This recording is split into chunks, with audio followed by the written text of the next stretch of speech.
10 เมษาบวชอีก4เนาะเน้น2คนนั้นอยู่สะก่อนเบิ่งไปสะก่อนอีกผู้หนึ่ง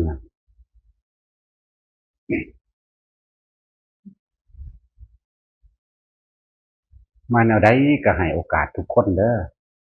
อยู่ที่ตัวเองที่ให้โอกาสตัวเองบ่เท่านั้นแหละย่าขึ้นมายกตนว่าเป็นคนสำคัญไปก็ดี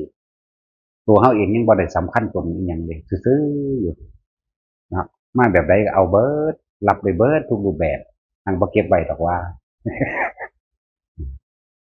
เข้าใจบ่เข้าใจหน่อยรับเบิดทุกแบบแต่ข่อยบ่เก็บจักแบบมาแบบใดก็ให้ความรู้ให้ความดีให้บุญทุกอย่างมาแบบเล่นๆหัวๆเฮาก็เอาความดีให้แนะนำความหลายๆอย่างให้นั่นแหละมาดีก็เอาบุญให้มาหลายก็เอาบุญให้คือเก่าล่ะคิดเบิ่งก็จักเฮาเฮ็ดเป็นหยังเด้เนาะ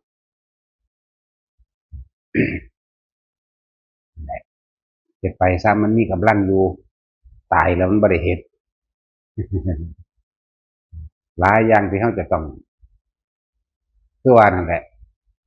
คนมันหนีร้อนมาพึ่งเย็นเฮาบ่ได้เลือกเลยบ่ได้เลือกได้ว่าผู้นี้เป็นคนร้ายผู้นี้เป็นคนจังซั่นจังซี่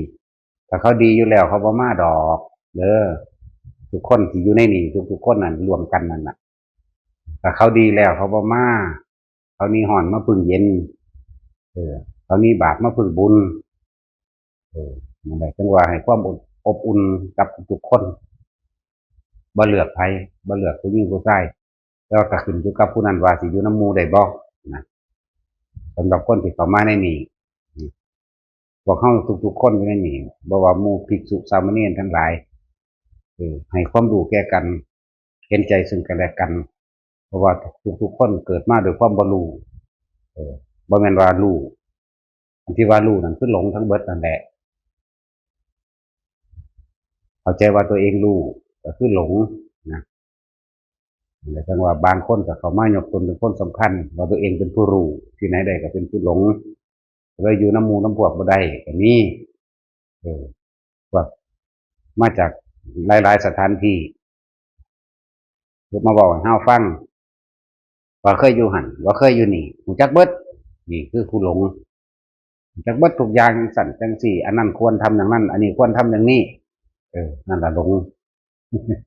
จังซั่นบางคนที่เขามาก็มาเป็นเจ้าที่จากการหลายอย่างคือว่าแหละแต่ว่าเฮาให้โอกาสเด้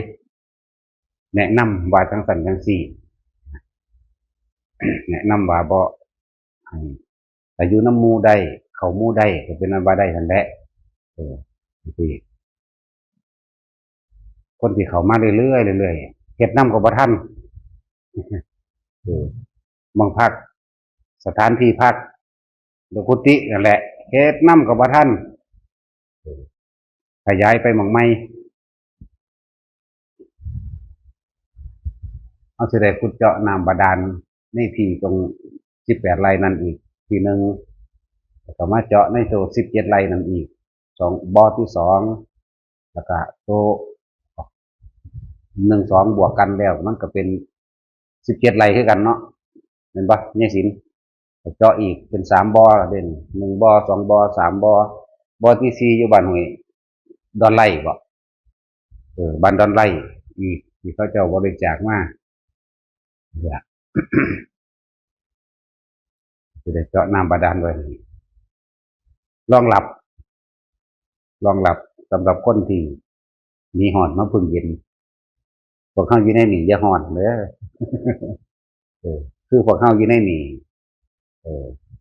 พึ่งพาซึ่งกันและกันบ่มีหยังสิเลิศประเสริฐเท่ากับการได้พึ่งพาซึ่งกันและกันเมตตาให้มันมีในตนเองแต่เฮารักตัวเองเสมอโดยผู้อื่นรักผู้อื่นเสมอโดยตนมันสิบ่ว่าไผเลวดอกธรรมดาแต่ถ้าเฮาดีเฮาก็บ่มาเกิดดอกเฮาก็เลวคือกันนั่นแหละกรุณาคือการช่วยเหลือให้ความรู้ให้ความเป็นอยู่ให้ความกินเจ็บไข้ได้ป่วยเฮาก็ดูแลรักษากันผู้ใดได้หยังได้ดีหยังมากก็แล้วแต่ให้มันอย่าอิจฉาริษยากันให้เห็นดียินดีไปนำกันสาธุนำกัน แต่ตัวสุดท้ายของบางอย่างก็ต้องได้อุเบกขาในเมื่อแนะนำแล้วอันนั้นนี่บ่ได้แล้วเขาเข้าใจว่าเขาเป็นครูก็ต้องว่างปงว่างคือบ่นำเรื่องเก่าๆเข้ามาหรือว่าบ่นำอารมณ์ของเขาเข้ามานะมันจึงบอกว่ารับไว้เบิดนั่นแหละทางบ่แบกมาแบบใดก็ตามมาแบบผู้รู้ก็ตามแต่มาแบบผู้รู้เขาก็นั่งฟังสิยากหยังวะแม่นบ่ล่ะมาแบบผู้รู้มาแบบผู้หลงเขาก็นั่งฟังเขาเว้านะมาแบบใดก็คุยนำเบิดเอาโลดเป็นซั่นนั่นแหละบ่ได้เมื่อยดอกจริงๆย้านแต่บ่ได้เฮ็ดย้านแต่ตายก่อนอยากว่าล่ะแต่ว่าเรื่องว่าย้านตายจริงๆบ่ย้านเด้ถ้ามันมีโอกาสก็เลยเฮ็ดไปซ้ำตายเพราะทุกชีวิตที่นี่ตายเบิดนั่นแหละไปสิเป็นหยังมาก็สร้างเป็นเจ้าเป็นนายมาทางใดบ่มีผู้ใดใหญ่กว่าโลกดอกเออนี่หมายถึงว่าเฮ็ดไปเถิดเฮ็ดทุกอย่างในการที่เว้าว่าเฮานี่รับใช้ธรรมส่งต่อธรรมนำความจริงคือธรรมเข้าสู่หัวใจแต่ละคนแต่ละคนแต่ว่าคนผู้นั้นสิกระทำได้ขนาดใดนี่ไม่รู้แล้วแต่เขานี่แหละรับใช้ธรรมส่งต่อธรรมคือจังเอาคนขึ้นเรือนี่แหละส่วนเขาสิพายหรือบ่พายก็เรื่องของเขาเฮามีหน้าที่สุดคือแค่นี้คือคำแนะนำที่เฮาให้กับทุกๆคนนั่นแหละทรงชาติเจริญชาติเด้อเจริญสติปัฏฐาน4เด้ออานาปานสติเด้อเฮาก็มีอยู่หลักสูตรเดียวนี่แหละหลักสูตรอื่นมันอ้อมโพดเด้อบ่อยากบอกมันอ้อมกับมันว่างยากยิงได้เบิดนั่นแหละทางเอามองเดียวเอามองมาลัดสันซะมาหูจักว่าใจเป็นไงใจเป็นประธานทุกอย่างสิเกิดหรือสิตายเวียนว่ายอยู่นี่ก็อาศัยใจนั่นแหละที่ว่าเกิดก็อาศัยใจคือเก่าก็เลยบ่ผ้าอ้อมมันโผมันมั่นหมดแล้วมวนหมดแล้วอ้อมผ้าเบิงสวรรค์ผ้าเบิงนรกจังซี่โอ้ยมันวางบ่เป็นเลยเศร้าวางบ่เป็นของเล่นต่างๆนานาสารพัดบ่อึดเยอะแยะก็บ่เอาล่ะดับจิตเจตนาอย่างเดียวนะตัดจิตเจตนาตัวเดียว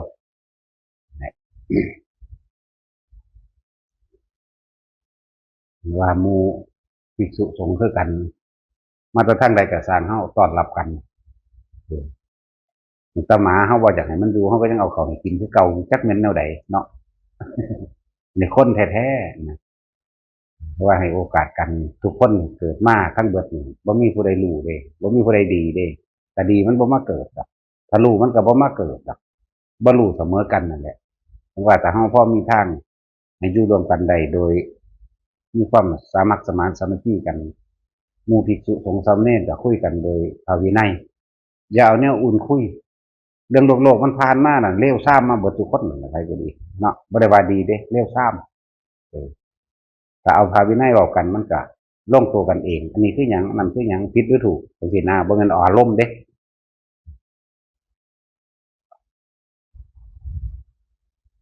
ว่าให้ความพึงพาซึ่งกันและกันช่วยเหลือซึ่งกันและกันแต่ละคนทุกคนบ่ผ่านความผิดมาบ่มีแต่คนดอกคือเฮาเว้าอยู่ตลอด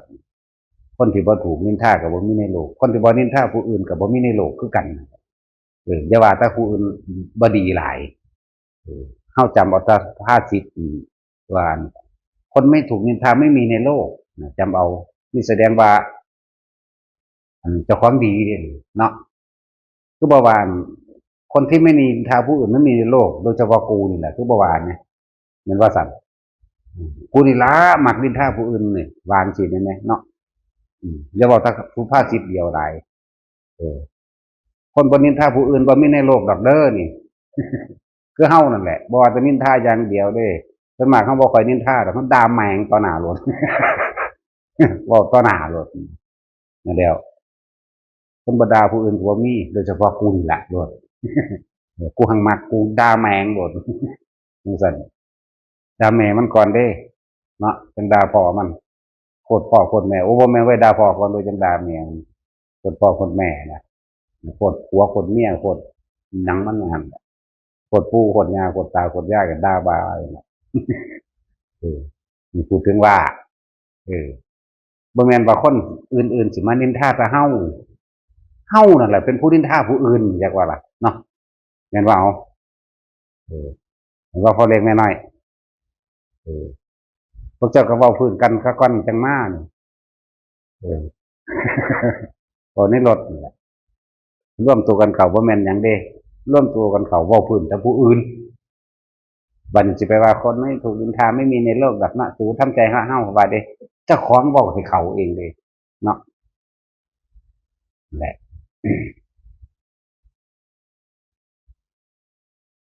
ว่าเฮ็ดคือว่านั่นแหละคนมันบ่รู้มันจึงเที่ยวเวียนว่ายใจเกิดมาแบบนี้ฉะนั้นพวกเฮาที่เข้ามาอยู่ในนี้ให้โอกาสซึ่งกันและกันเด้อให้โอกาสทุกคนหาที่พึ่งเด้เขาจังแลนมามีฮ้อนมาพึ่งเย็นมีบาปมาพึ่งบุญให้ทุกคนมีใจเย็นๆให้ทุกคนใจบุญๆเอออย่าพึ่งว่าให้เขาความนั้นความนี้เออต้นคดปลายตรงปลายดีก็มีนั่นแหละจนดีไปคดก็มีผู้ใดมาแบบใดก็สร้างให้ความรักให้ความอบอุ่นให้ความเมตตาให้ความช่วยเหลือมีความแสดงความยินดีซึ่งกันและกันว่าเขามาในทางนี้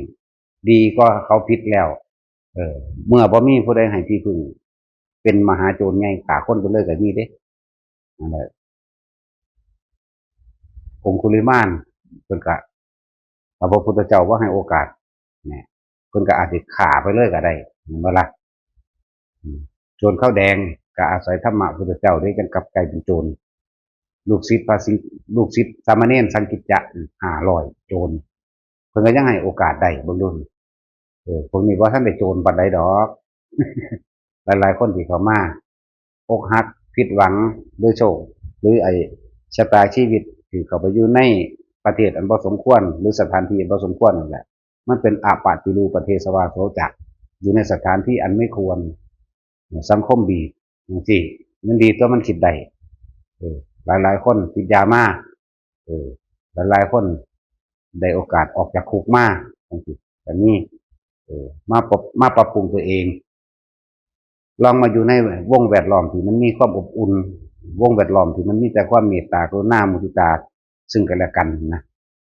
และตัวเองก็ต้องให้โอกาสตัวเองเด้เห็นเขาเจ้าดีอย่าคิดว่าจะเห็นเขาเจ้าดีน้ำเห็ดน้ำจังสันจังสี่อย่าคิดว่าตัวเองมีความสำคัญเด้ที่จริงเขาอยากให้เป็นคนมีจิตใจอบอ้อมอารีเหมือนกันนั่นแหละคนที่เกิดมาทั้งเบิดที่บ่เคยเป็นญาติกันบ่มีเลยในโลกบ่ว่าอยู่อเมริกามันก็ตามเอธิโอเปียก็ตามล้วนแล้วจะเคยเป็นญาติกันกับพวกเฮาทั้งเบิดนี่แหละบ่ฮู้ว่ากับใดบ่ฮู้ว่าอาสงไขยใดเด้แม้แต่สัตว์เดรัจฉานที่อยู่นำเฮาฆ่ากินอยู่ก็ญาติเฮาคือกันไก่เป็ดหมูสร้างม้าวัวควายปลาญาติเฮาเบิดแม่นบ่ล่ะคือว่าละว่านเพิ่นได้รู้ก็เลยว่าบ่แม่นไก่เฮาฆ่ากินดีบ่ดีเป็นคนอิสระชีวิตตัวเฮาก็มีเด้ฆ่ากินปาดคอเฮาออกจะเฮ็ดแม่จะเฮ็ดแม่ก็มีจะเฮ็ดพ่อจะเฮ็ดพ่อก็มีเด้พอได้นี่จำพ่อบ่ได้บ่จำพ่อบ่ได้บ่แต่ว่ามันเป็นเสียงไก่เวลาปาดคอมันลกคอมันเนาะตัดสินงัดคอมันลกตรวจออกปากจะเอาเลือดไหลสดๆเนาะโหดเหี้ยมเอามาฮิตเด้อีหยังสิสายแล้วเร็วทำคนว่ะเนาะเออบัดนี้แต่ของก็ลงไปเป็นเองเด้ตราบใดที่บ่เฮาบ่ถึงที่สุดคือพระนิพพานนะเฮาก็ต้องมาลดหลับสดใสเด้อเอาดีๆเด้อไปก็ดีนั่นแหละเบิดนี่ล่ะผู้ใดเคยใส่ขี้หวกแตกเปาะก็ได้ตัวก็มาเป็นพนันโตล่ะปวดแม่งกินนู่นเท่าใดเนาะเอาปลาลูกคอกมะมกเท่าใดบาดลูกเจ้าของป่วยซื่อๆว่าท่านตายศูนย์ให้โรคภัยไข้เจ็บว่าซั่นเนาะบาดไปเอาลูกเขามากินไงเห็นบ่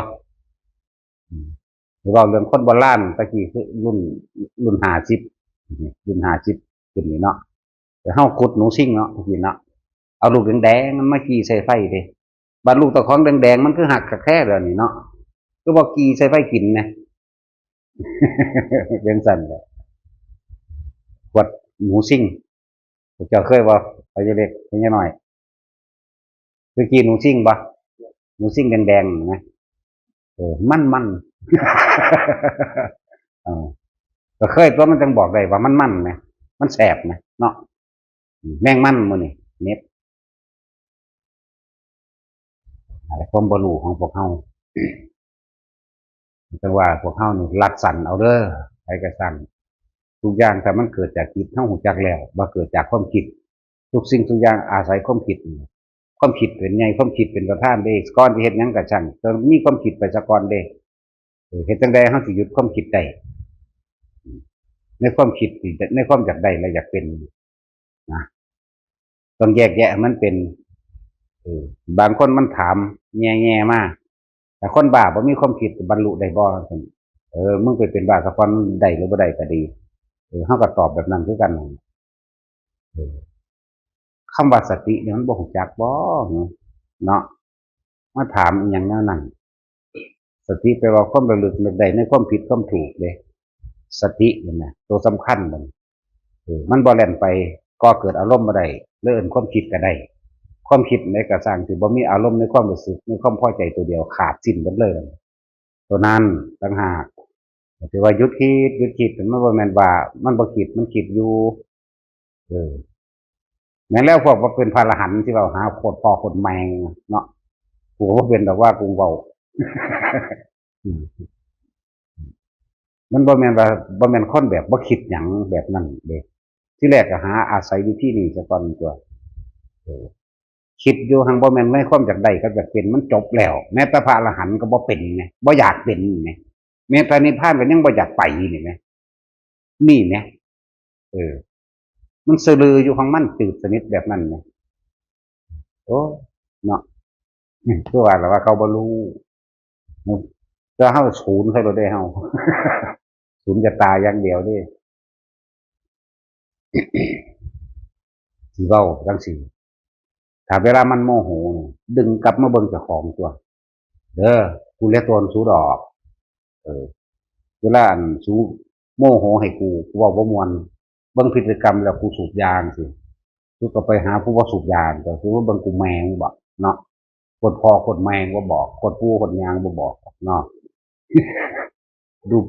เทศดีอยู่แต่ดูพฤติกรรมแล้วสูบบุหรี่อยู่นะมันสั่นแล้วพ่อกับแม่มึงบ่สูบบ่เออแต่พ่อกับแม่มึงสูบจะไปไกลไหมบ่ดีเด้อปู่ย่าตายายลุงป่าเอาครูบาอาจารย์หรือว่าอาจารย์สอนมึงเรียนมึงสูบบ่ดีเด้อบ่ไว้หน้าไผเด้ว่ากูก็บ่มีหน้าให้ไว้คือกันนั่นแหละถ้ามันโมโหให้กลับเข้ามาเบิ่งเจ้าของเด้อบักลาถ้าโมโหถ้ามึงศูนย์ให้กูนี่เออมึงบ่พอใจว่ากูสูบยามึงกลับมาเบิ่งความรู้สึกมึงเด้อมาเบิ่งความคิดมึงเป็นหยังคือบ่พอใจแล้วมึงเดือดร้อนหยังตัวนี้เด้อบักลาถ้ามึงโมโหนี่ให้มึงกลับขึ้นมาเบิ่งความคิดเจ้าของความรู้สึกเจ้าของโมโหนี่เกิดขึ้นจากหยังในตัวเองเด้บ่แม่นเอาผู้อื่นมาเป็นเหตุเพราะทุกอย่างตัวของเกิดมาเองเป็นเองทั้งนั้นนี่ยังให้โอกาสอยู่เด้โอกาสแต่มึงโมโหมึงเครียดกูอีหลีมึงต้องกูก็ตายคือจังเสือบาดนี้เนี่ยนี่ก็ให้โอกาสด้วยกัน เพราะว่ามึงอยู่ไปนั่นแม้มีชีวิตอยู่เพียงวันเดียวมึงก็สั่นมหาเวกีนรกซะตัวเองเป็นอสงไขยก็ได้เงินธรรมดาเด้ตายซะกูก็ตายโลดขาดตัวตายโลดนะเช่นจดหมายบอกไว้พร้อมกูจังเสือบ่สั่นกูบ่เสือเนาะเป็นจดหมายบอกเหตุไว้ว่าแบบนี้แล้วนั่นแหละหลายๆคนคือว่าถ้าอยากได้พระดีพระบ่สูบยามึงก็มาบวชเอาเองตัวเนาะเขาก็ยังบอกอยู่ไอ้กิริยามารยาทบ่ดี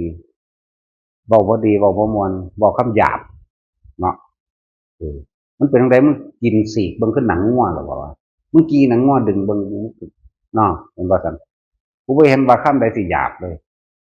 แล้วก็บ่เห็นว่าคำใดสิสุภาพอีก อ่อนหวานก็บ่มีหยาบก็บ่มีเด้พูดดีก็บ่มีพูดบ่ดีก็บ่มีนั่นแหละเฮาบ่ได้ไปอธิบายให้ฟังเด้มันก็ว่าแม่งบ่เด้เนาะเออพูดไม่เพราะกูก็บ่เห็นว่าคำใดสิบ่เพราะสระสลวยจักคำก็บ่มีพูดเพราะก็บ่มีพูดไม่เพราะก็บ่มีเด้แต่มันเป็นจังไดพูดคำหยาบคือสุกี้หนังงัวกินบ่กินหนังงัวหนังควายกินบ่มันดึงแหนบ่มีอย่างนั้นเจ้าเคยกินว่ากินหนังงัวเจ้าหน้าใดเจ้าจะลบ บ่เคยกินบ่เออแซ่บๆอยู่เนาะ นั่นแหละคำหยาบมันหยาบแบบหนังงัวหนังควายแบบยังสั่นน่ะล้วนแล้วแต่ปรุงแต่งออกหาผู้อื่นเบิดมึงกำลังเกิดมึงรู้จักบ่พบเกิดได้นั่นน่ะหันมาเบิ่งเจ้าของเด้อพบเกิดเด้นความรู้สึกเกิดคือพบเกิดนั่นแหละอยู่ปรุงแต่งมันอันนี้ก็บอกมาตลอดก็ผู้ใดอยากได้พระดี ตัวเองมาเป็นพระซะก่อนแล้วดีให้เขาเบิ่งกูบ่จักเด้กูดีหรือบ่ดีกูบ่จักเด้ถ้ากูเป็นหยังพร้อม เออนะแล้วก็บ่บรรลุหยังอีกเด้จักเป็นจังไดความบรรลุพระอรหันต์ก็จักเป็นจังไดก็บ่ฮู้จักอีกรู้จักแต่ผู้อื่นนั่นแหละเฮาก็เลยเนาะ สั่น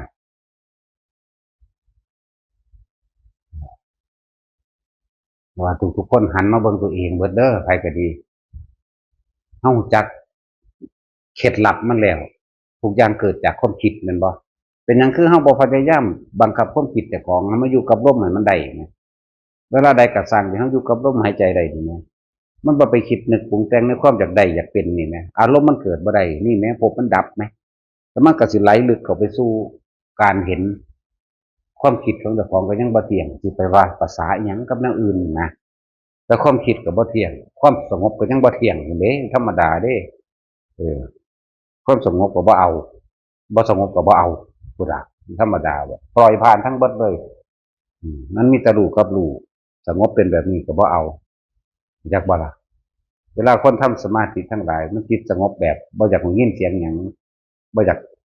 ได้ยินเสียงบ่อยากเห็นบ่อยากรับรู้หยังเลย เนี่ยนี่แหละที่ว่ามันไปเอามันได้เข้าไปเอาแบบนั้นแต่ว่าเฮาบ่เอาแล้วแบบนั้นเฮาเอาตรงที่บ่สงบอยากบ่ล่ะทางบ่ได้เอามาถือไว้เด้เข้าใจว่าบ่เล็กน้อยๆเจ้าเข้าใจอยู่บ่นั่นเขาบ่ได้ถือเอาเบิ่งมันเกิดดับซื่อๆเบิ่งมันเกิดเบิ่งมันดับ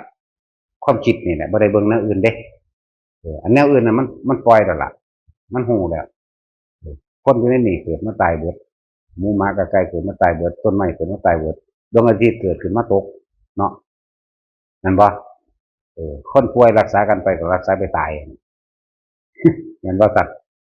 ของสัตว์ตัวอันนั้นเป็นของนอกๆอันของในคือความคิดเจ้าของนี่เด้ถ้ามันเกิดความสงบแล้วอยู่ในลมหายใจของตัวเองแล้วมันบ่คิดมันบ่นึกมันปรุงแต่งได้แล้วมันสิมีหลักก็เรียกว่าอุเบกขาเวทนาเพื่อสิลึกเข้าไปในการเห็นตัวความคิดของเฮาเองได้บัดนี้ที่แรกเฮาสิห้ามความคิดเจ้าของเลยมึงคิดหยังแนวนั้นนี่โดยส่วนมากก็คือไปหาด่าผู้อื่นไปหาว่าให้ครูบาอาจารย์มั่งไปหาด่าผู้นั้นด่าผู้นี้มั่งบ่พอใจผู้นั้นผู้นี้เราก็ห้ามเด้อุ้ยบักบาปไงเอ้ยเดี๋ยวว่าเด้นี่คือความบ่ทันได้เข้าถึงเข้าใจบ่ล่ะแต่เฮาอยู่เรื่อยๆอยู่เรื่อยๆทำไปเถอะแต่เฮาสิเห็นดอกความคิดนี่โอ้มันเกิดของมันเองแบบนี้เฮาไหลไปคิดนำมันเองแสดงว่าเฮาเอาแบบบ่ล่ะเฮาเอามาถือไว้เฮาบ่ปล่อยมันผ่านไปเกิดอารมณ์บ่พอใจแต่ของเองเห็นบ่เคยเป็นบ่เป็นยังน้อยบ่พอใจแม้กระทั่งเจ้าของเองนั่นเพราะว่าเฮาบ่ทันความคิดบ่เว้าดอกภาษาบาลีสังขารละขันธ์สังขารนั่นสังขารนี่มันแปลยากเนาะว่าความคิดโลดจิตกับความคิดกันเดียวกันเขาจะให้ความหมายวางได้ก็ว่าโลดความคิดมันพูดขึ้นเรื่อยเห็นดูเฮาต้องตั้งจุดศูนย์กลางซะก่อนเด้อศูนย์กลางคือลมหายใจกับอุณาโลมนี่แหละบ่ต้องไปลึกล้ำอีหยังปานใดดอกแค่ปฐมฌานนี่แหละก็บรรลุอรหันต์ก็ได้ว่าหาตั้งแต่ไป เท่านั้นฌานคือต้องได้ฌานสี่ต้องได้อัปปนาจังสี่จังจะบรรลุได้นี่เข้าใจผิดเบิดนี่นะ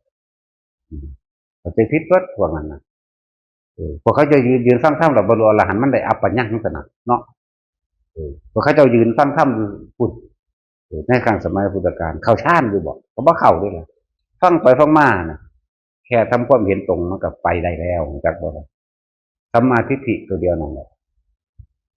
ทำความเห็นตรงจนแสดงเรื่องทุกสิ่งทุกอย่างตกแต่ความเป็นอนิจจังทุกขังอนัตตาเป็นไตรลักษณ์เนี่ยทุกสิ่งทุกอย่างหาความจริงแท้แน่นอนบ่ได้บ่มีสิ่งใดสิ่งหนึ่งจีรังจะยืนจากอย่างล้วนแล้วเข้าสู่ความแตกดับผู้ใดเข้าไปยึดผู้นั้นก็เป็นทุกข์มีความเห็นตรงใดปุ๊บว่างคลายออกจากความรู้สึกเลยก็ได้แต่ว่าล่ะเท่านั้นนึงเดียวบ่ได้ยากเลยแล้วก็อยู่กับมันควบคุมความคิดเผื่อของบ่ให้มันไปเฮ็ดผิดเท่านั้น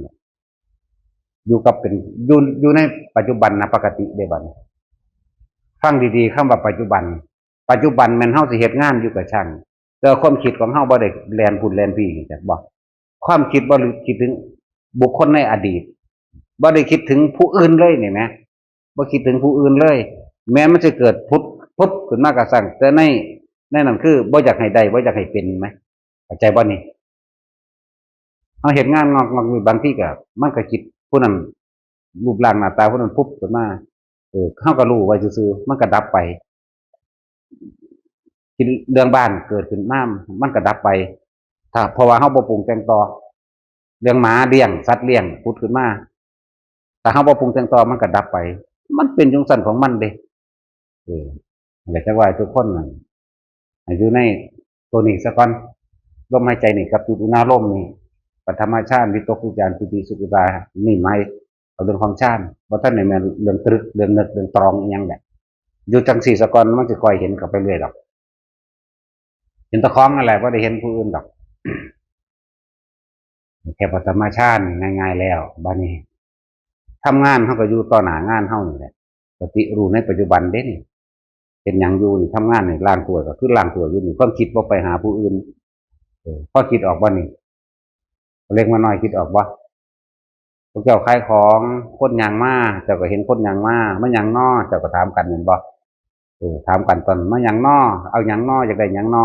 อารมณ์ความรู้สึกพวกเจ้าเนี่ยพอใจบ่พอใจมีบ่มีแม่นบ่นั่นแหละพบมันบ่ได้เกิดเลยล่ะ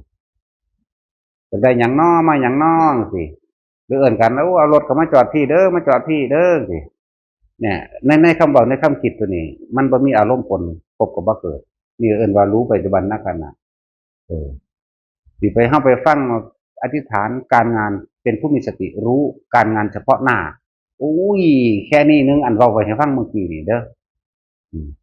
คือเฮาเว้ากันอยู่เดี๋ยวนี้เฮาบ่สูญให้ไผเฮาบ่มีอารมณ์ความรู้สึก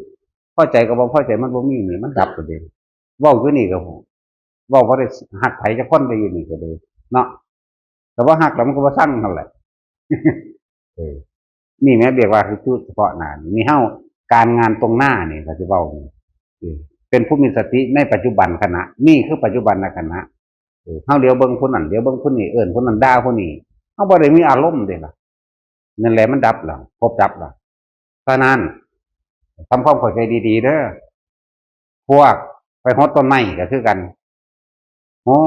ดไปก็ฮดไปตัวความคิดบ่ไปพุ่นไปพี่เข้าใจบ่นี่พวกฮดต้นไม้เด้อฮดต้นไม้ใส่ฝุ่นใส่ปุ๋ยพวกลากสายยางไปแต่มันของก็สิทธิ์เบิ่งแล้ว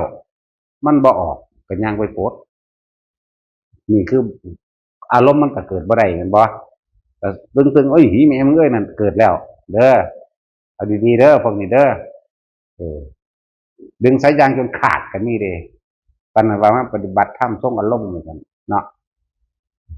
ดึงหักศูนย์ใส่มันน้องเดิมโอ้ยตายตอนนั้นลงนรกเลยมันมั้ยเนาะว่าใจลมเจ้าก็เตะมันจนขาดพุ่นบ่จังซั่นแล้วเพียงแต่เฮาบ่คิดไปหาบุคคลสัตว์สิ่งของอันเป็นอดีตมันก็เป็นปัจจุบันแล้วนี่แหละเอิ้นว่ารู้ปัจจุบันณขณะก็คือรู้แบบนี้อันนี้วิธีมันก็ได้ฝึกนั่นแหละจับจุดอุณาโลมจับจุดนาโลม ผู้ใดก็สร้างว่าตั้งแต่ตายในอุณโลมได้ว่าท่านบรรลุหยังก็สร้างของมันดอกบ่ตกต่ำดอกเป็นพรหมเบิดนั่นแหละตายในการทรงฌานนะจากทรงฌานนี่แหละฌานมันแปลว่าเพ่งทรงมันแปลว่ารักษาอารมณ์ความรู้สึกให้อยู่ในอารมณ์ความรู้สึกเดียวนี่อารมณ์ความรู้สึกเดียวอยู่นี่อารมณ์นี่เป็นอารมณ์เวขาเด้บ่ท่านบาปบ่ท่านบุญจากวันเป็นกลางๆอยู่ตายในทรงฌานใดจังซี่ไปเป็นพรหมก่อนเนี่ยเป็นวิธีที่ง่ายขนาดแล้วบัดนี้ตายในลมหายใจเลยบัดนี้ลมหายใจเนียนแน่หนึ่งเป็นยังว่างๆเลยยังน้อยๆก็อนาคามีขึ้นแหละยังน้อยๆเด้ยังหลายๆก็สิหยังนั่นแหละเนาะยังหลายๆบ่มีหยังเลยยังหลายๆบ่มีหยังเลยว่างว่ารัดสั้นที่สุดแล้วล่ะเด้อผู้ใดก็ดีแล้วก็บ่ได้ไปเสียเวลาในการไปนั่งรับตานานๆเดินจงกรมนานๆหรือว่านั่งในท่าเดียวเด้บ่เป็นนั่งหน้ากระมิ้วคิ้วขมวดอดขาสั่นอยู่ว่าสั่นบ่แม่นแบบนั้นเด้ย้านบาปสิพิขิงก็บ่ได้ย้านบาปเนาะนั่นล่ะบาปจักว่าล่ะเรื่องสั่นบ่ได้อีกอย่างหนึ่งกะใจบ่ทันเด็ดเดียวพ่อนะบ่ทันเด็ดเดียวกะป๋าผัวป๋าเมียพ่อไผก็ดีก็เลยเฮ็ดจังซี่แหละแต่ก่อนมันก็บ่แน่ดอกตกระหว่างในระหว่างท่ามกลางว่าใจสิขาดตายแท้ๆมันบ่ได้สนใจหยังปึ๊บเข้ามาลมหายใจมันไปของมันเลยเด้อแต่พวกเฮาฝึกให้มันชินคนเฮาเวลาสุดท้ายแล้วเจ็บปวดแท้ๆแล้วหรือคนที่เขาอยู่ในโรงพยาบาลคนอยู่ในโรงพยาบาลเอิ้นใส่ลูกเอิ้นใส่ผัวเอิ้นใส่เมียเอิ้นผู้นั้นผู้นี้บ่มีคนมาถอดความรู้สึกให้เฮาได้เด้เพราะมันเป็นเรื่องภายในของเฮาเองความรู้สึกนี่นะบ่แม่นความรู้สึกภายนอกแห่งกายเด้กายเจ็บปวดอาจสิเอายาแก้ปวดใส่ได้เอายามึนยาชาใส่ได้แต่ว่าใจเจ็บปวดนี่บ่ได้ตัวเองต้องเยียวยาตัวเองต้องรักษาตัวเองนั่นแหละถึงเวลาขับขันจังซั่นมันแล่นเข้าลมหายใจเด้เมื่อแล่นเข้าลมหายใจจริงๆแล้วมันตายมันไปนี่อนาคามีเลยก็ได้อรหันต์เลยก็ได้เด้จักว่าล่ะมันมีอานิสงส์มากๆอยู่เด้ก็สิเว้าเรื่องคืออันนายจราคาสบันทึกเขาเจ้าเขียนไว้ว่าได้อนาคามีอยู่เด้ฆ่าคนมาทั้งชีวิตนะมันคือเอาเปรียบหมู่แท้น่ะเนาะนั่นคือเขาเจ้าเฮ็ดเองจักว่าล่ะเอาเปรียบหรือบ่เอาเปรียบก็ดีเขาเจ้าเฮ็ดเอาเองเด้เขาเจ้าฟังความภาษาลิบุตรไปสอนให้นั่นแหละบุคคลที่เฝ้าคนป่วยเด้อเปิดธรรมะให้ฟังดูๆเอาเด้อบ่มีหยังสิกว่านี้อยู่แล้วล่ะทรัพย์สินเงินทองนั่นนี่มันจะ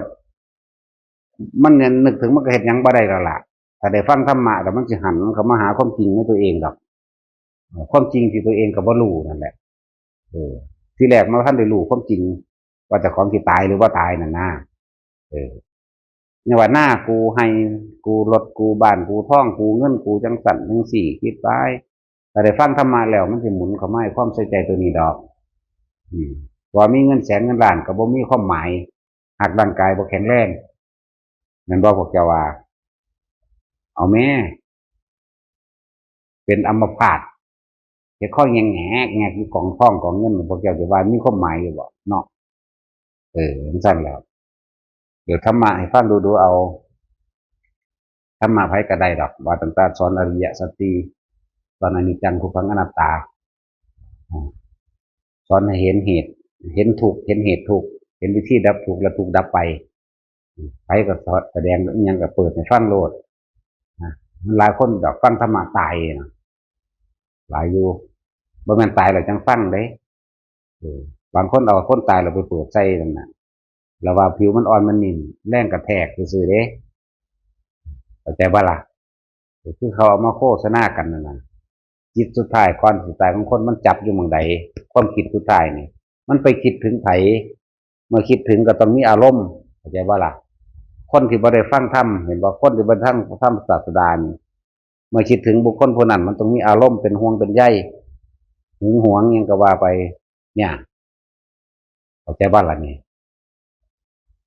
ใจมันขาดแล้วมันไปแล้ว ผู้นึกถึงบุญที่ตัวเองเคยเฮ็ดไว้ ท่านเคยสวดมนต์หรือนึกถึงบทคำภาวนาหรือนึกถึงคำบริกรรมพุทโธก็แล้วแต่พุทโธเป็นการพระนามพุทธเจ้าทุกพระองค์ว่านึกถึงพระพุทธเจ้าเป็นอารมณ์ไปสวรรค์แล้วผู้ไปสวรรค์ก็ไปแล้วผู้ไปนรกผู้หุนผู้นั้นศูนย์ผู้นี้ก็ไปแล้วเออตายแล้ว2 มื้อตายแล้วจังเอามาเปิดมันเลยมีความหมายเด้ต้องก่อนตายเด้อเออแล้วเขามาอ้างกันด้วยว่าผิวอ่อนผิวนิ่มแรงกระแทกเข้าใจว่าเสียงนี่สามารถเฮ็ดให้กระจกแตกเลยว่าเอาเนี่ยบ่ล่ะพวกเราคิดเบิ่งบ่เวลาพวกเฮาเปิดเสียงเพลงดังๆเนาะในเฮือนเฮาตึมๆน่ะเสียงกระจกเสียงนั้นกระแทกบ่ก็กระแทกบัดนี้เขาใส่โล่งไว้แล้วเขาก็ไปเปิดใส่น้ำก็แรงกระแทกนั่นแหละยังเข้าใจผิดเด้ออย่าเข้าใจว่าจังซั่นให้เขาเจ้าฟังก่อนสิตายโลดบ่แน่อาจได้อรหันต์เลยเนี่ยอาจได้เด้บางคนก็ได้อรหันต์เลยบางคนก็ได้อนาคามีบางคนก็ไปสวรรค์พรหมโลกจังซั่นเด้อนั่นแหละผู้ใดดูแลคนป่วยอยู่บ่ต้องไปวิตกวิจารณ์เรื่องสิย้านตายอิหยังดอกมันตายแน่นอนบ่ต้องย้านตายแน่นอนบ่ต้องย้านถ้าเฮาบ่ป่วยนี่เฮาก็บ่ย้านนั่นแหละตายมันสิร้อยตายไปเลยดอกไม่ยากหรอกตายไปเมื่อจะเงิดตัวเรื่องอยากตายนี่อยากด้วยอยากขี้ข้านกินเขาขี้ข้านกินเขาเดี๋ยวก็ร้อนเดี๋ยวก็หนาวทุกข์มันยังเกิดขึ้นเลยในกายหนึ่งเด้อันนั้นว่าทุกข์ดอกร้อนมากกับกินผู้ซ่าหนาวมากกับห่มผ้าโตๆอยากอย่างละเนาะตาสินเจอมันคานกินเขาตรงทำจิตหนึ่งเพ่งอยู่ในอารมณ์อันเป็นหนึ่งจิตหนึ่งคือความคิดอยู่กับลมหายใจเลื่อนว่าเพ่งอยู่ในความรู้สึกอันเป็นหนึ่งคืออุเบกขาเห็นอยู่แค่นี้จะไปเห็นยังมากบอกสิขับรถอยู่ก็เห็นได้จะทำงานยังอยู่ก็เห็นได้จะสิอธิบายคำว่าสติ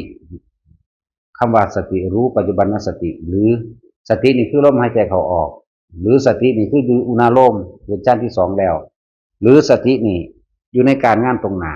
คือบ่คิดถึงผู้อื่นเด้อเข้าใจบ่นี่สติรู้อยู่ในกายรู้อยู่ในเวทนารู้อยู่ในจิตคือว่ามันบ่คิดไปหาไผนั่นแหละเดี๋ยวเขาก็จะเห็นธรรมคือความจริงของเขาเองนั่นนี่แหละกายเวทนาจิตธรรมอยู่ในฐานทั้ง4นี่บ่ไปใส่พวกนี้แต่อยู่จังซี่ไปตลอดนี่ได้อรหันตผลในปัจจุบันขณะที่มีชีวิตอยู่เรียกว่าสามัญญผลในขณะนี้นะถ้าว่าได้อรหันตผลในขณะนี้ได้ตอนใจสิขาดตายถ้าว่าได้ตอนใจขาดตายสิได้อนาคามีนี่แหละผลแห่งอนาปานสติ7 ระดับก็ดีอย่างสั้น7 ระดับเด้อนาคามีมันมี5 สั้นจากว่าล่ะเรียกว่า7 ระดับแล้วจังนี่คืออานิสงส์แห่งอานาปานสติเด้ออนาคามี5ยังละลืมแล้วยังบุสุทัสสาสุทัสสีอากาศนิจการเนี่ยนะอันนี้แหละเราได้3 สั้นมันลืมคือมันอรหันต์แล้วก็อรหันต์ตอนที่มีชีวิตอยู่อรหันต์ตอนใจขาดนี่เริ่มว่า7 ระดับเป็นว่าแต่ว่าที่รองรับมันน่ะบ่แน่อาจได้โซดาสกิทาคามีตกขันตามพรหมโลกต่างๆอันนี้เพิ่นเว้าตามอันหลักสูตรเด้อเว้าตามหลักสูตรที่พระพุทธเจ้าแสดงไว้ซื่อๆดอกอันนี้แต่ความจริงมันตกข้างความคิดของเฮาบ่ไปคิดฮอดผีสางนางไม้เทวดาเข้าใจว่าล่ะมันมีเฉพาะรัตนตรัยกับพึ่งตนพึ่งธรรมนึงเด้นี่ลมหายใจนี่มันบ่คิดถึงเทวดาบ่คิดถึงหยังบางทีอาจสิเจ็บปวดอยู่โอ้ยมั่งกลับมาล่มหายใจฝืดใจตันมั่งกูหายใจบ่ออกกูมั่งก็กลับมาล่มคือเก่าแหละแต่ว่ามันสิตกข้างอยู่น้ำพรมนั่นแหละไปเถอะส่งชานตายนั่น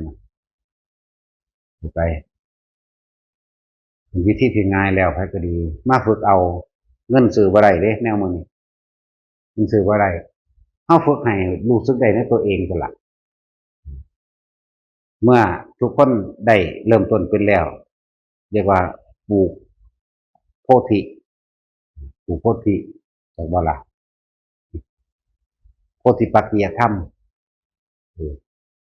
ปลูกต้นอันนี้ได้แล้วตัวเองก็ไปใส่ปุ๋ยรดน้ำพ่นดินตัวเองคือการทำให้เหมาะทำให้มากทำให้บ่อยคำว่าทำให้มากทำให้บ่อยไม่ได้แปลว่าไปนั่งมากๆบ่แม่นไปเดินจงกรมบ่อยๆอย่างจังซั่นเด้ทำให้มากทำบ่อยคือนึกถึงจากบ่นึกถึงลมนึกถึงลมให้มากนึกถึงให้บ่อยนึกถึงจนชินนั่นแหละมากบ่อยชินทำให้เป็นดุจดังยานเกิดยังขึ้นปั๊บกลับมาล่มโดดนั่นแหละย่านก็เลยว่ามันย่านไปเห็นสวรรค์นรกยังแบบมันย่านแบบนั้นแบบนี้หรอกแต่ผู้ใดสามารถจับจุดหน้าล่มได้นะที่ไปเข้าใจว่าคุณไสยไสยศาสตร์มนต์ดำเขาใส่เป็นเล่นของล่องหุ่นเฮ็ดหยังเฮาบ่ได้แล้วบอกให้เลยว่าบ่มีในจังซั่นบ่มี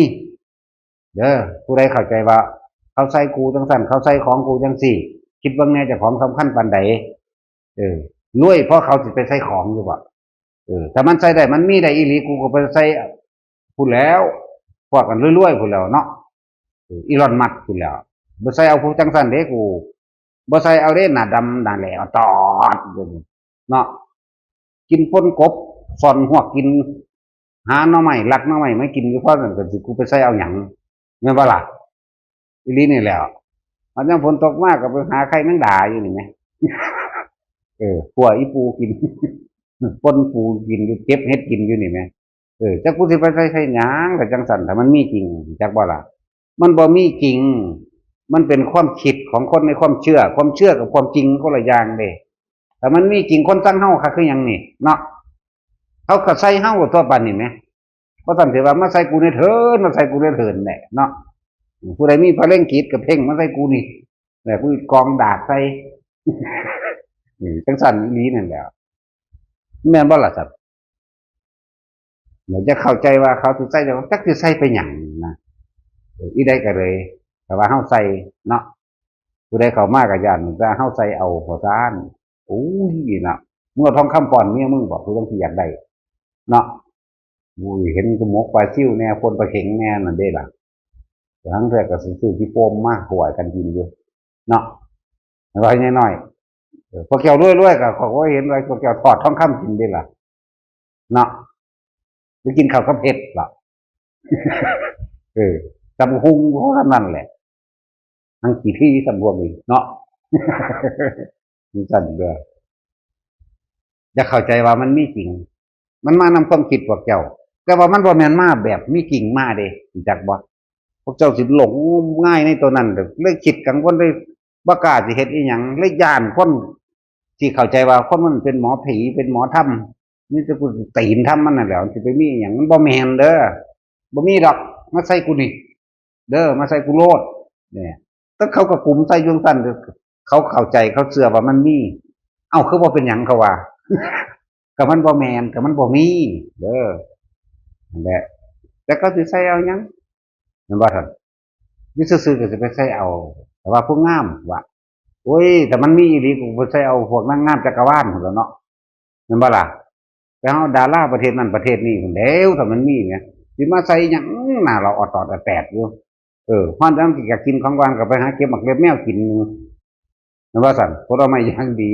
เก็บหมักเล็บแมวเก็บหมักก้นคกมากินหมักต้องแร่งเดี๋ยวตำมะขามตำข่าใส่มดแดงตำขี้กล้วยมันบ่มันซั่นแล้วมันไร้สาระมันงมงายอีหลีเด้คิดเบิ่งดีๆเด้อใครก็ดีชายก็คือกันหญิงก็คือกันแหละมันบ่เป็นความจริงมันเป็นความเชื่อในลักษณะล้อมรอดอยู่ได้แวดล้อมที่มันบอกแต่เนี่ยจังสั่นนะคือพวกมาตะเขมรนี่เนาะมีนั่นมีนี่สั่นโอ้ยทุกคือพากันทุกข์อยู่สั่นนั่นบ่ล่ะแต่ว่ามันมีทุกคือบ่ไปใส่เอาอีลอนมัสก์เราเป็นมหาเศรษฐีไงเนี่ยเขาเชื่ออยู่บ่พวกนั้นเขาบ่เชื่อจักเม็ดเป็นบ่ล่ะจังซั่นแหล้วแต่ว่าอันของมาจากเขมรจังซั่นสิคือพากันทุกข์อยู่เอ้าแม่นบ่พวกเจ้าว่าเอ้าเออ ไล่สาระงมง่ายน้ำบานเขาหมอแค่แม่มื้อนี้แต่ว่าผีนั่นผีนี่เฮ็ดจังซั่นจังซี่ย่านผีไอ้เฮ็ดนั่นเฮ็ดนี่อุ้ยมันสิเฮ็ดให้ตาป่วยก็สิถือแม่มึงหยังเนาะแต่ว่าผู้ใดป่วยไปนั่นไปนี่ว่าโอ้ยแม่นแล้วไปขามห้องเหนียงเขาไปเหี่ยวใส่ทีเขาจังซี่แล้วจูดทิ่มหั่นจักว่าล่ะมึงเฮ็ดแต่คนป่วยเว้ยเนาะตัวเฮ็ดคนดีหอมเวินนะซั่นเขาจะสร้างโรงพยาบาลมาหยังนี่แหละมันต้องมีเหตุผลตัวนี้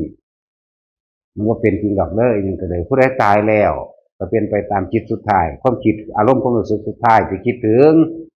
อืมเห็นบอกตาแหกตั้งเขาหมอกเขาแม่อยู่ครัวบ้านทั่วเมืองเออมันจะเป็นว่าไปพุทธไปเกิดมันไม่สิมันก็ไปตามคิดสุดท้ายตัวเนี่ยบ้าล่ะคิดบางดีๆเด้อมันก็ได้จังสิก็คือว่าเป็นอย่างเงี้ยคือนาเนาะไปหาจูดมาหลายหม่องเลยเวลาเด้ขี่รถเลาะจูดถึงได้บ้านหลังบางไงเด็กเขาเห็นโอ้มันบ่แม่นนั่งวะนั่นแหละจะไปหางมง่ายไรสละซะนี่มันเห็ดให้เฮาบ่เจริญในท่านถ้ำจากบ่แต่คนสิมาตั้งถ้ำเลยพึ่งตนพึ่งถ้ำพึ่งตนเองคือลมหายใจพึ่งความจริงนี่คือความจริงที่กำลังแสดงอยู่ว่าจริงทั้งหลายเหล่านั้นมันบ่มีเออแต่ว่าสาริกาจังนั้นสาริกาอย่างหรือว่าม่นนั่นม่นนี่เนี่ยคิดไปไกลๆนี่นะสิมาใส่กันอีหยังกับน้ำด่านน้ำเมืองนี่เนาะถ้ามันมีอีหลีน่ะมันก็ไปใส่เอามหาเศรษฐีตัวบ่เอาได้อยู่ในประเทศไทยมันบ่ได้รวยเอามาข้างนอกเนาะหรือปัญญาสูมีสำนีบ่เนาะเห็นผู้ใดก็สิไปดีดใส่รถว่าน่าได้เอาตอดบ่เนาะนี่แหละแล้วบางนะเอ้ยวันที่คนขาดเป็นโรคเลือดอยู่ต่างหากเพราะว่าต้องพอมีมนต์ดำเขาแล้วบางหนาอีนั่นแม่งว่าไปจังซั่นแหละแล้วเอาตอดอยู่ปานที่คนขาดกระโดดเลือดอีหลีนี่แหละคือตุ่มโผพองอยู่นี่กูจะเอาไปใส่หยังจังสิกูไปใส่ผู้อื่นเหมือนตัวก็สิเอาเนาะเพราะยังน้อยจังสิใส่เอาอยู่บ่คืออีแหล่เห็นไหมหัวคนกวนหมายขีดกันตามยามอยู่เปื่อยยำยางยืนซึมซึอยู่ห่วงเมียมายืนเดือดซึมซึอยู่ตากเรื่อยๆทั้งเรื่อยก็นำไล่ไหลออกมือนี้โอ้แบบปัญญาอ่อนกันแหละทีนี้นั่นแหละเราต้องพอจะเอาทำแม่งบาดจะเอาไปหยังชิ้นขาดเป็นโรคเลื่อนคิดว่าเอารถชิ้นขาดเป็นขี้เงินนะก็เห็นบ่ทั้งเครือเก่าน้ำมันลงสีมาท่านะผมจะเคยเห็นว่าแล้วว่าบอกทุกคนทั่วโลกนี่แหละบ่มีจริงนะถ้าคิดว่ามันมีพวกเจ้าสิง่มจมไปกับความคิดพวกเจ้าเองเด้เพราะแม่นเขามาใส่เด้บ่แม่นเขามาใส่ว่ามันมีเด้แค่เฮาว่างความคิดว่ามันบ่มีจบล่ะแค่นั้นเองแต่คิดว่ามันมีพวกเจ้าสิย่านสิเจ้าสิกังวลเองแล้วป่วยเจ้าของเองเด้บ่เจ้าของป่วยเองเป็นเองแม่นบ่เอาถ้าเว้าท่าทายมันนี่ถ้าเกิดขึ้นเด้บ่แม่นว่าหากระเว้าเด้หมอทำเพิ่มยังบ่หันเขาไปหาถีบผ้าเขาถิ่มไปเลยหลายอยู่หม่องอยู่เด้แต่เขาบ่ทันบวชพุ่นเด้อันนั้นก็บ่จริงนี่ก็แม่นหหีแม่มันก็ถีบจนทั่ววันถีบฮอดหมอบ่ได้ถีบเสื้อผ้าเด้สิได้เฮ็ดกูแหน่เฮ็ดกูแหน่กูดีบ่ธรรมดาเด้จะสั่งก็สั่งเด้เฮ็ดกูก็ดุหมดเลยสิได้อันนี้มันเป็นอันนี้อันนี้เป็นอันนั้นเอาใส่กูนี่ใส่กูนี่แหม่บ่เป็นบ่มีเด้อนั่นแหละแต่นี้มันตายแต่โดนนั่นแหละนะหมายถึงว่าล้างสมองความคิดเจ้าของออกซะสัญญาเก่าๆอารมณ์ความรู้สึกเก่าๆที่คิดว่ามันมีมันเป็นล้างออกหมดมันบ่มีมันบ่เป็นแต่ก็คิดบ้างดีๆแต่ละคนเด้อถ้ามันมีจริงมันสิปัญญาอ่อนปานนั้นมันสิมาใส่เอาน้ำไทยบ้านเขาหม้อแค่แม่นี่เนาะหาเปิดกบน้ำคั้นหน้ามาปนกินกันแกงกันกินอยู่นี่นะฮอดย่ำเห็ดก็ไปหาเห็ดแม่นว่าซั่นเจียวเขาแล้วก็ไปหาแง่กบแล้วสิเขามาใส่เอาหยังก็ยังว่าอยู่เลยอุ้ยเขาก็ไปใส่เอาผู้มันงามเลยนั่นแหละมันเป็นเรื่องคมเหงกันโดยความคิดของพวกนี้บ่มีจริงเป็นจังซั่นว่าออกโลดยังก็เลยอันนี้เขาก็ใส่หลวงพ่อแล้วล่ะในบ้านนั้นมื้อนี้เขาก็สั่งหลวงพ่ออยู่แล้วเด้อ ก็บ่เห็นว่าเขาจะเอาหยังมาใส่ได้เขาก็กลุ่มเฮ็ดบ่แห้งล่ะไปเรียนเมืองลาวว่าซั่นนะไปเรียนเมืองเขมรมื้อนั้นแหละไปเรียนเอธิโอเปียพุ่นแหมยังขังเนาะไปมาเฮ็ดกูบาดนี่ไม่รู้สิเฮ็ดได้ส่ำใดนั่นแหละก็ว่าได้ก็เขมรเก่งกว่าหมู่ก็ว่าคือพากันถูกอยู่เอาแม่นบ่เอาจะเบิ่งดีๆเด้อเออแต่จังซั่นก็พากันถูกยากอยู่จังซั่นแล้วพวกเฮาพากันมาจมหยังย้านหยังกับของพอสมนี้ที่ละสัญญาเก่าๆออกเบิดเด้อว่าบ่แม่นของจริงพวกเจ้าคิดแต่พวกเจ้าก็กังวลเอาเองเจ้าของตัวเจ้าของนะอย่าให้พึ่งความจริงความจริงคือเจ้าของจะเกิดมาตายแน่กูว่าอยากได้หยังอีกแล้วนี่แล้วก็พยายามระงับอารมณ์ตัวเองโดยการอยู่กับลมหายใจมันก็ระงับเองดอกอารมณ์ความรู้สึกทั้งหลายเป็นตัวก่อภพคือความคิดนั่นแหละความคิดก็เกิดอารมณ์อารมณ์น่ะคือภพตายในอารมณ์นั้นก็ไปตามภพนั้นจังว่าทุกคนวิธีฝึกหัดปฏิบัติที่ง่ายที่สุดคือการเบิ่งลมหายใจกับจักรุนารมณ์นี่แหละทรงฌานโดยเอาอาการปิติเนี่ยมาเป็นตัวยืนยันว่าเป็นผู้ทรงฌานจะไปเธอเห็นไปทำนั่นแหละอย่าเพิ่งเอายอดใหญ่มันหลายเถอะบ่ต้องอยากได้หยังละทั้งยอดจะว่าเขาน้อยบ่อยากได้หยังนั่นแหละยอดจักว่าบ่อยากได้คือได้จักว่าล่ะตอนนี้ผ่านไปก็ยังบ่อยากไปยังเป็นจังไดก็บ่ฮู้ว่าจะเป็นสภาพแบบใดเนาะนี่แล้วจังซี่แล้ว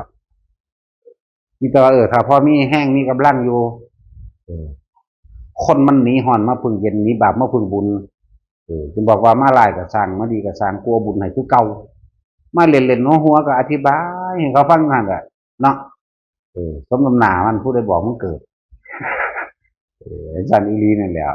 มาเล่นก็มีมาหัวก็มีแม่นว่าพวกเจ้าเบิ่งมาเป็นตะเลียตนข่อยบอกพวกเจ้าว่าเนาะเดี๋ยวตนเจ้าของหันสิมาเลียตนข่อยเฮ็ดหยังข่อยก็มาเกิดเอาเองตัวสมน้ำหน้ามันชั่วจังว่าอยู่มันกันแล้วผู้มาหล่อเล่นผู้มายังถ้ามีไปเบิดเด้มันกันแล้วนั่นแหละสักวันหนึ่งเขาสิไปเจอหม่องบ่ดีเนาะเขาจะไม่คิดพอเฮาโอ้ปัดต้นนั้นต้นนั้นนี่เลยความเร็วอยู่ใส่กูเองนะเด็กแล้วมันจะคิดถึงตัวเองดอกได้พ่อซอยใดเฮาก็ซอยนั่นแหละยังเฮาสิขยายทีไปเรื่อยๆขยายทีไปเรื่อยก็รองรับคนจังสั่นล่ะคนบ่ดีแหละแม่นบ่เอาขาวดีเขาบ่มาเด้แม่นบ่ล่ะแล้วเขาหนีฮ้อนมาพึ่งเย็นหนีบาปมาพึ่งบุญเขาเห็นว่าเฮาเป็นคนบุญเฮาก็เอาบุญให้เขาตัวยากหยังแม่นว่าซั่นจังว่าหาสถานที่ให้เขาได้พักได้ผ่อนคนเฮามันถูกขัดไปเด้มันจังแล่นมาในจังซี่